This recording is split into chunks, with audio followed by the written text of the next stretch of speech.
The Chiefs kicked off the 2020 season with a victory last week as they defeated the Houston Texans on Banner Night. And now, with a few extra days to prepare, they'll turn their attention to the rival LA Chargers for the first road trip of the year. Here are 6 stats to know for this matchup.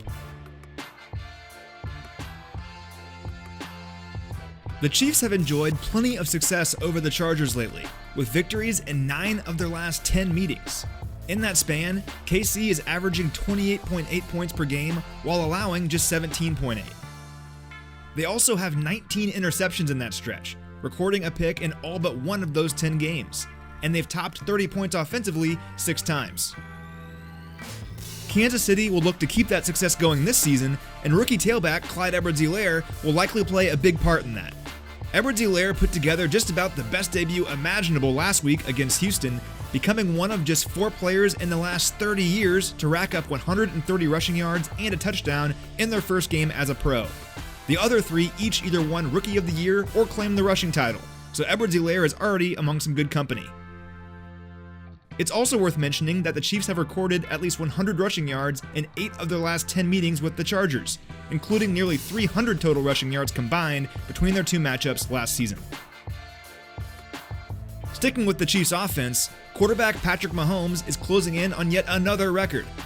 The reigning Super Bowl MVP needs just 377 passing yards to become the fastest player in NFL history to 10,000 yards through the air.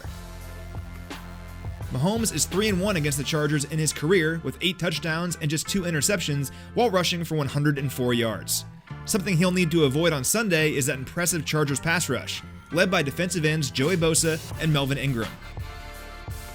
That duo combined for 11 pressures last week, and based on the grading scale compiled by Pro Football Focus, BOSA was the 3rd best edge rusher in the NFL in Week 1.